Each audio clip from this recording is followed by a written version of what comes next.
Kembali di Sindo Sore Pemirsa, Presiden Prabowo Subianto mengatakan pemerintahannya menargetkan penyelesaian 1.386 desa nelayan merah putih di seluruh Indonesia pada Desember 2026. Presiden mengatakan program tersebut bertujuan untuk meningkatkan kesejahteraan nelayan. Prabowo menekankan bahwa sektor perikanan telah menjadi salah satu prioritas pemerintah tahun ini. Prabowo juga mengatakan pemerintah akan membangun desa nelayan khusus yang dilengkapi dengan fasilitas modern, seperti penyimpanan dingin dan stasiun bahan bakar untuk nelayan. Ia menekankan bahwa pembangunan akan dimulai tahun ini dan mendesak semua pihak untuk memastikan proyek tersebut selesai tepat waktu. Program Desa Nelayan Merah Putih diharapkan dapat memperkuat sektor kelautan, sekaligus mendukung ketahanan pangan berbasis sumber daya laut. Proyek ini dirancang untuk menciptakan sistem ekonomi terpadu yang mencakup penangkapan ikan, penyimpanan, pengolahan, dan pemasaran hasil laut dalam satu ekosistem. Dan kita ingin memperkuat peran para nelayan kita. Tahun ini kita akan bangun, kita akan resmikan desa nelayan, kampung nelayan seperti ini. Totalnya tahun ini 1.386. Dan tahun depan kita akan bangun lagi. Berapa tahun depan? 1.000. Dan seterusnya kita akan bangun tiap tahun 1.000. Kita seluruh Indonesia, kita akan bangun mulai tahun ini 1.582 kapal ikan. Nanti kita akan bantu, kita akan bagi kapal-kapal itu. Nanti bapak-bapak nelayan dengan keluarganya bikin koperasi. Nanti akan diatur apakah 30 nelayan satu koperasi atau 30. Nanti kita beri kapal. Kapal ada yang kecil, ada yang menengah, dan ada yang kapal-kapal besar. Ya, kita ingin bukan kapal asing yang ambil ikan di laut kita. Kita ingin rakyat kita yang mengambil.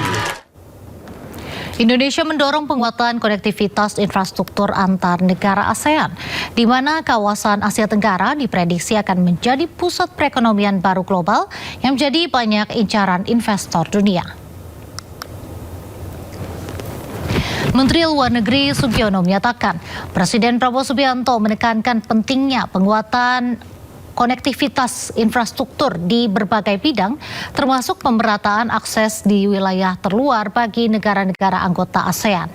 Indonesia menekankan bahwa pembangunan infrastruktur yang terkoneksi antar negara akan memberikan dampak nyata bagi masyarakat di wilayah tertinggal, terdepan, dan terluar atau 3T negara-negara Asia Tenggara.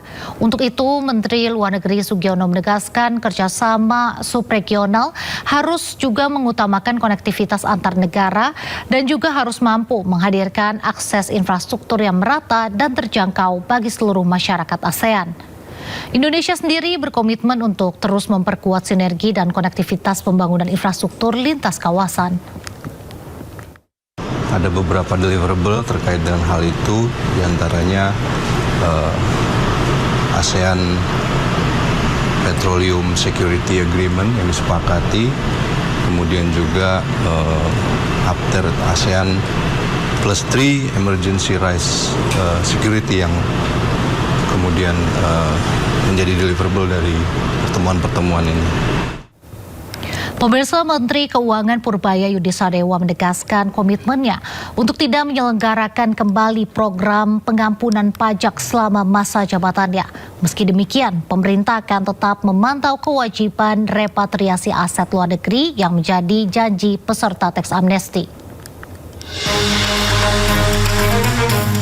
Menteri Keuangan Purbaya Yudisadewa menegaskan komitmennya untuk tidak menyelenggarakan kembali program pengampunan pajak atau tax amnesty selama masa jabatannya. Penegasan ini muncul sebagai respon atas rencana Direktorat Jenderal Pajak yang bermaksud memeriksa ulang terhadap wajib pajak peserta pengungkapan sukarela tahun 2022 karena dianggap memicu kegaduhan. Meski pemeriksaan terhadap wajib pajak ditiadakan, Purbaya memastikan pemerintah akan tetap memantau kewajiban repatriasi aset luar negeri yang menjadi janji peserta teks amnesti jilid 2 tersebut. Ini yang udah teks amnesti ya udah di amnesti, nggak akan digali-gali lagi yang itunya yang sudah didaftarkan itu. Ke depan hanya mereka harus bayar sesuai dengan bisnisnya aja, perkembangan bisnis seperti biasa. Jadi ya tadi saya akan tegur Dirjen DJP. Dan ke depan kan udah berkali-kali nih pajak mengeluarkan beberapa pengumuman yang agak meresahkan ya. Ada pajak tol, pajak ini, pajak itu. Jadi nanti ke depan yang bisa mengumumkan kebijakan pajak hanya saya, bukan Dirjen Pajak lagi. Purbaya menegaskan ke depan pengumuman kebijakan pajak hanya bisa dilakukan oleh dirinya, bukan melalui Dirjen Pajak untuk menghilangkan kesimpangsiuran.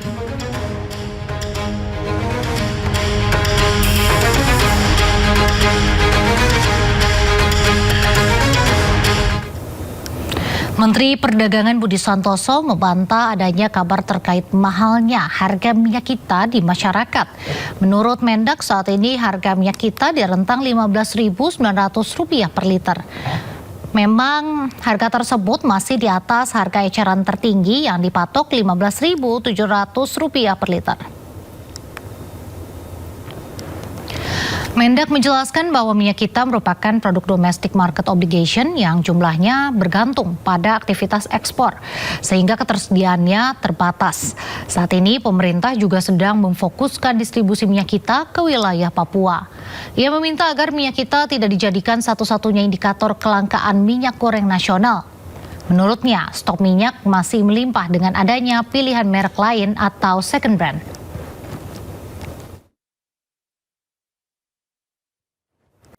Kembali di Sindo Sore Pemirsa, Presiden Prabowo Subianto mengatakan pemerintahannya menargetkan penyelesaian 1.386 desa nelayan merah putih di seluruh Indonesia pada Desember 2026. Presiden mengatakan program tersebut bertujuan untuk meningkatkan kesejahteraan nelayan.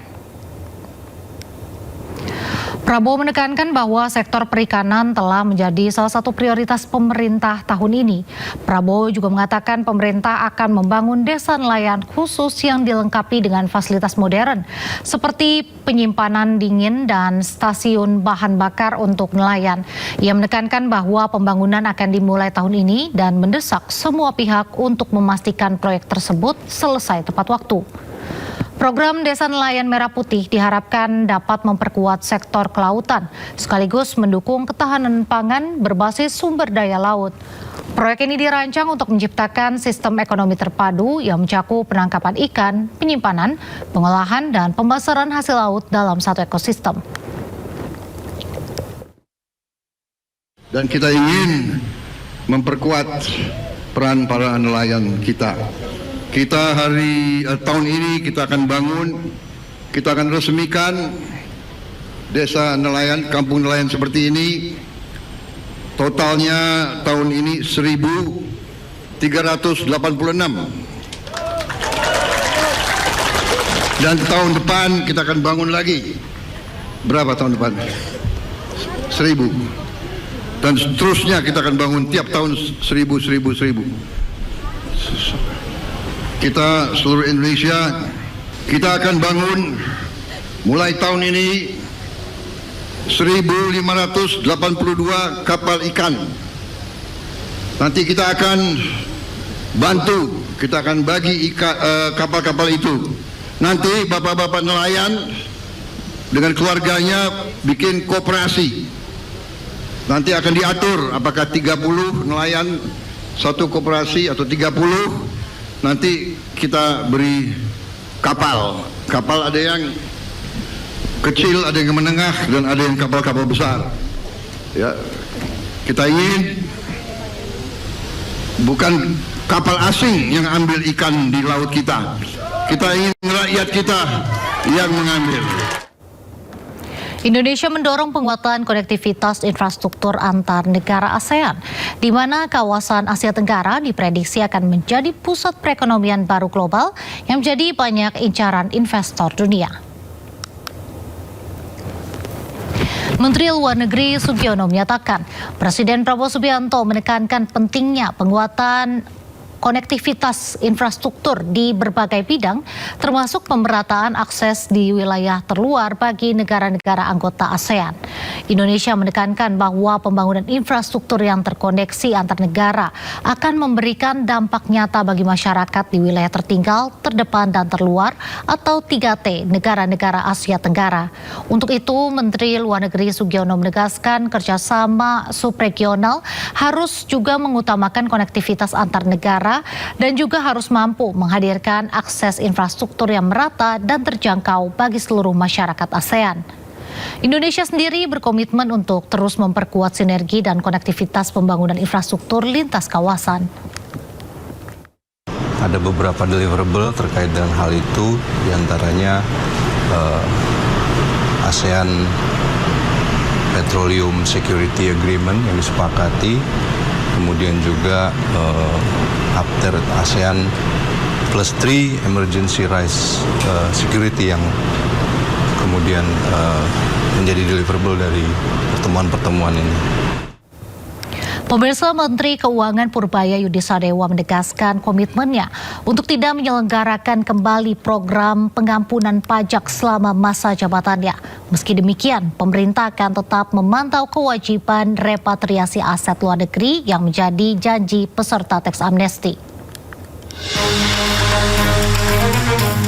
Menteri Keuangan Purbaya Yudisadewa menegaskan komitmennya untuk tidak menyelenggarakan kembali program pengampunan pajak atau tax amnesty selama masa jabatannya. Penegasan ini muncul sebagai respon atas rencana Direktorat Jenderal Pajak yang bermaksud memeriksa ulang terhadap wajib pajak peserta pengungkapan sukarela tahun 2022 karena dianggap memicu kegaduhan. Meski pemeriksaan terhadap wajib pajak ditiadakan, Purbaya memastikan pemerintah akan tetap memantau kewajiban repatriasi aset luar negeri yang menjadi janji peserta teks amnesti jilid 2 tersebut. Ini yang udah teks amnesti ya udah di amnesti, nggak akan digali-gali lagi yang itunya yang sudah daftarkan itu. Ke depan hanya mereka harus bayar sesuai dengan bisnisnya aja, perkembangan bisnis seperti biasa. Jadi ya tadi saya akan tegur Dirjen DJP.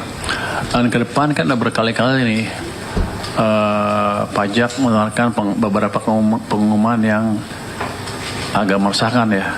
Ada pajak tol, pajak ini, pajak itu.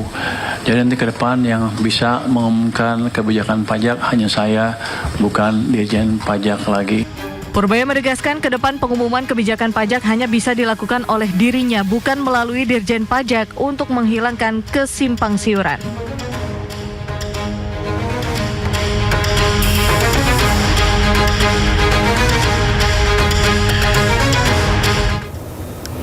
Menteri Perdagangan Budi Santoso membantah adanya kabar terkait mahalnya harga minyak kita di masyarakat.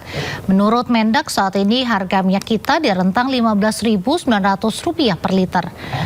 Memang harga tersebut masih di atas harga eceran tertinggi yang dipatok Rp15.700 per liter.